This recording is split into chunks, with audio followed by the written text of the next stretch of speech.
अस्सलाम वालेकुम। आज हमारा अमेज़न का 6 लेक्चर है। आज हम सीखेंगे कि मैनुअल हंटिंग क्या होती है, मैनुअल हंटिंग कैसे करते हैं, मैनुअल हंटिंग के ज़रिए हम कैसे एक विनिंग प्रोडक्ट निकाल सकते हैं। तो आज मैं आपको प्रैक्टिकल सिखाऊंगा। यहाँ मैं लिखता हूँ amazon.com। यहाँ मैंने amazon.com लिखा। अच्छा, आप कॉपी पेंसिल ले लें, उसमें लिख लीजिएगा, ठीक है। अभी मेरे सामने अमेज़न ओपन हो गया, लेकिन यहाँ हंटिंग करने से पहले मैं आपको एक चीज़ सिखाऊंगा। ये देखो, यहाँ लिखा हुआ डिलीवर टू पाकिस्तान। तो हम यूएस में काम करेंगे तो यूएस में हंटिंग करेंगे ना, ठीक है। अभी ये मार्केट पाकिस्तान की ओपन है। सबसे पहले ये कह रहा है चूज़ योर लोकेशन और इंटर आ यूएस जिप कोड। अब यहाँ हमने जिप कोड डालना है यूएस का जिप कोड है 11001। अगर आप यूके में अपनी बिजनेस कर रहे हैं तो यूके का जिप कोड डालेंगे। हम यूएस में कर रहे हैं तो यूएस का जिप कोड हम अप्लाई कर देते हैं। कंटिन्यू। जैसे ही मैंने कंटिन्यू किया, पूरा डैशबोर्ड चेंज हो गया। देखो, यहाँ पहले लिखा हुआ डिलीवर टू पाकिस्तान, अब यहाँ लिखा हुआ डिलीवर टू न्यूयॉर्क 10001। हमारे सामने पूरा डैशबोर्ड चेंज हो गया, प्रोडक्ट चेंज हो गई। मतलब अमेज़ॉन ने हमें पाकिस्तान की मार्केट से उठाया और यूएस की मार्केट में ले आया, ठीक है। अच्छा, कैटेगरी पे हमने बात कर ली थी कि कैटेगरी कौन सी बेस्ट है, कौन सी टॉप कैटेगरी है। हमने 5 लेक्चर में डिटेल से डिस्कस कर लिया था। यहाँ मैं लिखता हूँ ब्यूटी एंड पर्सनल केयर, मैंने यहाँ लिखा। अब यहाँ मैंने ब्यूटी एंड पर्सनल केयर लिखा। यहाँ बहुत सारी प्रोडक्ट्स आ गई। अब यहाँ से मैं कोई एक प्रोडक्ट निकालता हूँ, ठीक है। चलो मिसाल के तौर पे ये प्रोडक्ट निकालता हूँ। ये प्रोडक्ट मैं ऑन करता हूँ। अब सवाल ये पैदा होता है, ये प्रोडक्ट तो हमने ऑन कर ली, ये आइटम तो हमने ओपन कर लिया, हमारा क्राइटेरिया क्या है। तो मैं फिर कह रहा हूँ क्राइटेरिया आप शीट में लिख लो। मैं क्राइटेरिया शीट में लिख देता हूँ, आप कॉपी पेंसिल में लिख लो नोटबुक में, ठीक है। हमारा क्राइटेरिया क्या होना चाहिए वो मैं भी लिखता हूँ। सबसे पहले बात आती है एसिन। एसिन क्या होता है मैं आपको प्रैक्टिकल बताऊँगा, ठीक है। उसके बाद प्राइस क्या है, कितनी होनी चाहिए। उसके बाद नंबर ऑफ़ रिव्यूज़ के बाद उसके बाद मैं लिखूँगा नंबर ऑफ़ रेटिंग के बाद अमेज़ॉन इन या आउट, मतलब अमेज़ॉन ये प्रोडक्ट सेल कर रहा है या नहीं, ठीक है। उसके बाद मैं लिखूँगा ब्रांड इन या आउट, मतलब ये जो प्रोडक्ट है वो ब्रांड सेल कर रहा है या आउट है, ठीक है। उसके बाद मैं लिखूँगा FBA और FBM। अच्छा, FBA और FBM क्या होता है ये हम डिटेल से डिस्कस कर चुके थे। अच्छा, इसके बाद मैं लिखूँगा कैटेगरी के जो प्रोडक्ट है उसकी कैटेगरी क्या है। उसके बाद मैं लास्ट में लिख देता हूँ BSR, हमारा जो प्रोडक्ट है उसका BSR क्या है, ठीक है। चलते हैं प्रैक्टिकल की तरफ। अभी सबसे पहले मेरे सामने प्राइस है $12। अच्छा, प्राइस देखो आपके बजट के ऊपर डिपेंड करती है। आपका बजट अगर हाई है तो आप हाई लेवल की परचेस कर सकते हो प्रोडक्ट। अगर कम से कम आपकी प्रोडक्ट जो होनी चाहिए ना $12 की होनी चाहिए कम से कम, क्योंकि जितनी कम प्राइस होगी प्रोडक्ट की उतना ही कम प्रॉफिट होगा, ठीक है। अब इसकी प्राइस $12 है तो ठीक है। इसकी प्राइस मैंने कॉपी की और अपनी शीट में रख ली। आप नोटबुक ले लें, उसमें लिखते रहें, ठीक है। अब उसके बाद मैं देखूँगा एसिन हमें कैसे मिलेगा। एसिन हमें मिलेगा, नीचे स्क्रॉल डाउन करके जाएंगे हम, ठीक है। एसिन के 2 तरीके मैं आपको बताता हूँ। ये आ गया एसिन, ये रहा एसिन। सबसे पहले तो आपको पता होना चाहिए एसिन क्या है, एसिन की फुल फॉर्म क्या है। एसिन की फुल फॉर्म है अमेज़ॉन स्पेसिफिक आइडेंटिफिकेशन नंबर, ठीक है। एसिन क्या होता है, अमेज़ॉन ने अपनी प्रोडक्ट को शिनाख्त दी हुई होती है। जैसे कि हमारे माँ बाप ने हमें शिनाख्त दी हुई होती है ना, उस नाम से हमें पुकारा जाता है, ऐसा ही है। ऐसा ही अमेज़ॉन में, ठीक है।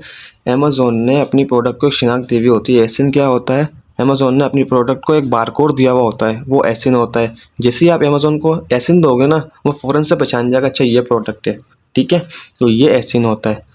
एसिन का एक और तरीका है, हम कंट्रोल F किया हमने, हम यहाँ लिखते हैं एसिन, तो फ़ौरन से 1 मिनट में हम पहुँच गए एसिन के पास, ठीक है। एक तरीका ये भी है, 2 तरीके मैंने आपको बता दिए।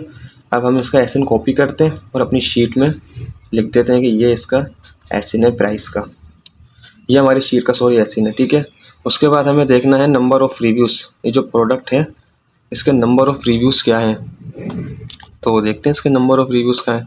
नंबर ऑफ़ रिव्यूज़ इसके हैं, ओहो ज़बरदस्त 12,742 इसके रिव्यूज़ हैं। कितनी ज़बरदस्त प्रोडक्ट है ये। अच्छा, रिव्यूज़ क्या होते हैं? रिव्यूज़ जैसे जब कस्टमर को जब आइटम शिप होता है ना, तो वो एक रिव्यू देता है कि आपकी आइटम बहुत क्लास की थी, बहुत अच्छी पैकिंग हुई हुई थी और मैंने उसको यूज़ की तो वो बहुत अच्छी प्रोडक्ट थी। ये इस तरीके का एक रिव्यूज़ होता है। रिव्यूज़ कितने होने चाहिए? रिव्यूज़ कम से कम 50 रिव्यूज़ होने चाहिए, लेकिन इसके तो हैं 12,742। तो ये तो बहुत अच्छी प्रोडक्ट है।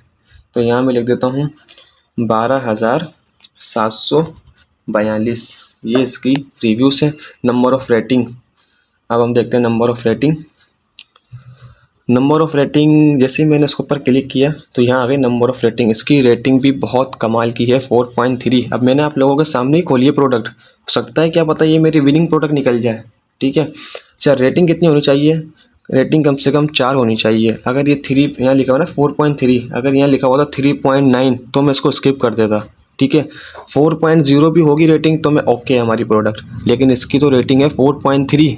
ज़बरदस्त, इसकी हम रेटिंग कॉपी करते हैं और शीट में रख देते हैं। ठीक है, अब हमारी शीट के ये कि भाई आप देखो कि अमेज़ॉन इसमें इन है या आउट है, मतलब जो वो प्रोडक्ट है उसमें अमेज़ॉन इन है या आउट है। अब हम कैसे चेक करेंगे कि इस प्रोडक्ट में अमेज़ॉन है या नहीं? तो नीचे स्क्रॉल डाउन करते हुए आएंगे, यहाँ लिखा हुआ है न्यू फ्रॉम। ठीक है, न्यू फॉर फ्रॉम, यहाँ मैंने क्लिक किया। यहाँ जैसे ही मैंने क्लिक किया अब यहाँ मैं चेक करूँगा यहाँ अमेज़ॉन है। अगर अमेज़ॉन होगा तो हमें पता चल जाएगा, यहाँ अमेज़ॉन लिखा हुआ होगा, लेकिन यहाँ तो कहीं मुझे अमेज़ॉन नज़र नहीं आ रहा अभी तो। नहीं, इस प्रोडक्ट में अमेज़ॉन नहीं है। तो ज़बरदस्त भाई, ये मेरी एक विनिंग प्रोडक्ट जा रही है। अमेज़ॉन इसमें आउट है, मैंने अपनी शीट को कह दिया कि इसमें अमेज़ॉन नहीं है। अच्छा, सवाल ये पैदा होता है अगर इसमें अमेज़ॉन होता तो क्या करते? अमेज़ॉन उसमें होता ना प्रोडक्ट में तो हम उसको फौरी तौर से स्किप कर देते, क्योंकि देखो जिस प्रोडक्ट में अमेज़ॉन होगा उस प्रोडक्ट में हम नहीं जाएंगे, हम अमेज़ॉन से कॉम्पीट नहीं कर सकते। ठीक है, हाँ अगर आपको पता है कि अमेज़ॉन के पास स्टॉक कम है फिर आप चले जाओ। ठीक है, अब हमें चेक करना है ब्रांड इसमें इन है या आउट है। जो प्रोडक्ट है उसमें चेक करते हैं हम ब्रांड इन है या आउट है। फिर मैं इसके ऊपर क्लिक करूँगा। ठीक है, मैंने इसके ऊपर क्लिक किया। अब मैं चेक करूँगा इसमें ब्रांड इन है या आउट है। ब्रांड का नाम नहीं है, नहीं ब्रांड का नाम नहीं है। ब्रांड का नाम शायद था फर्स्ट एड ब्यूटी नाम था, मैंने चेक किया था शायद अभी फर्स्ट एड ब्यूटी, हाँ यही ब्रांड का नाम था लेकिन ब्रांड नहीं है। तो मैं यहाँ लिख देता हूँ ब्रांड आउट।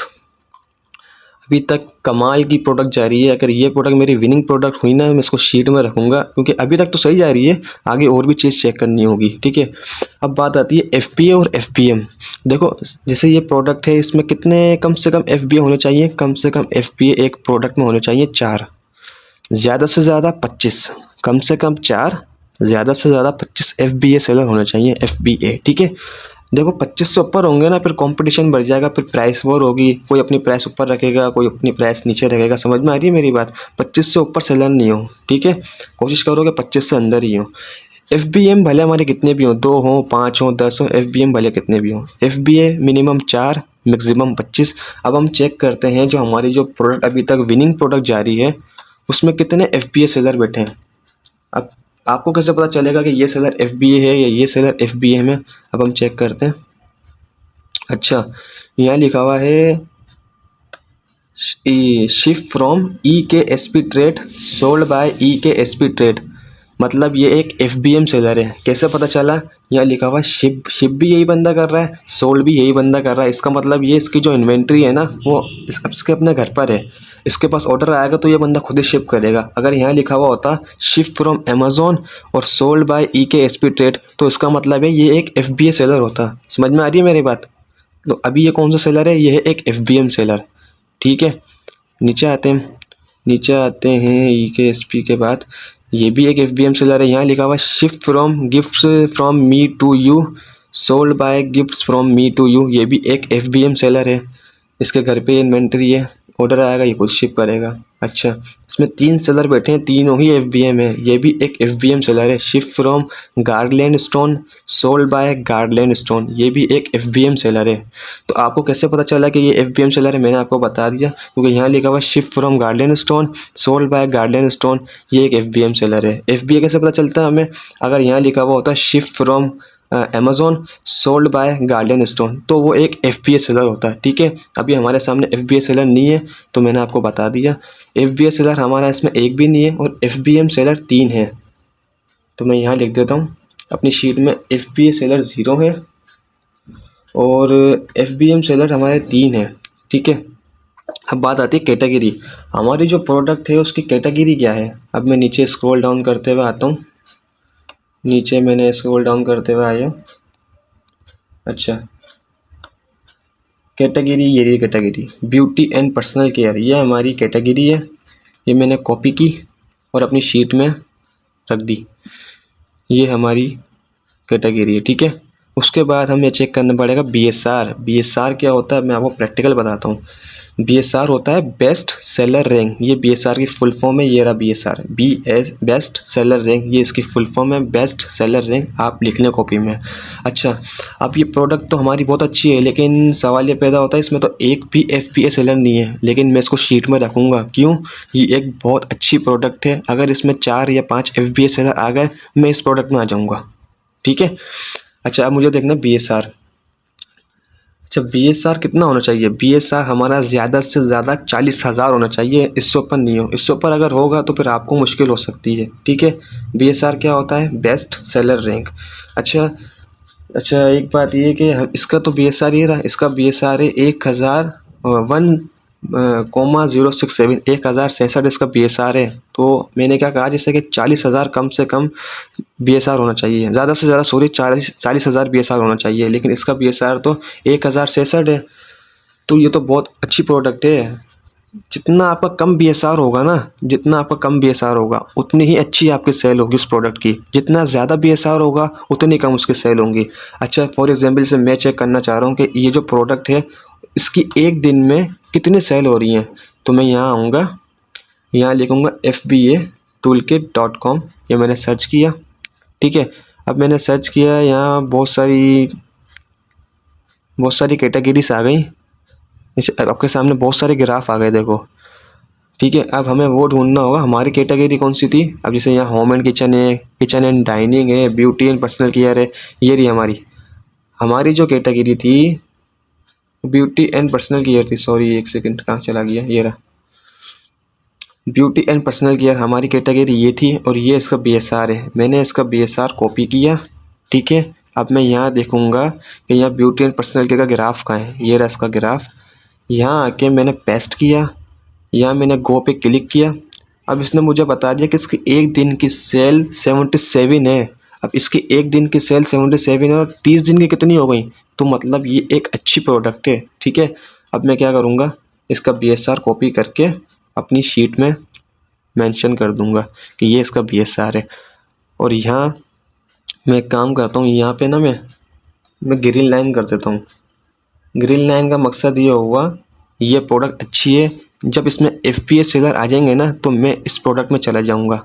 हमें कैसे एक विनिंग प्रोडक्ट निकालनी है मैंने आप लोगों को बता दिया। ठीक है, अल्लाह हाफिज़।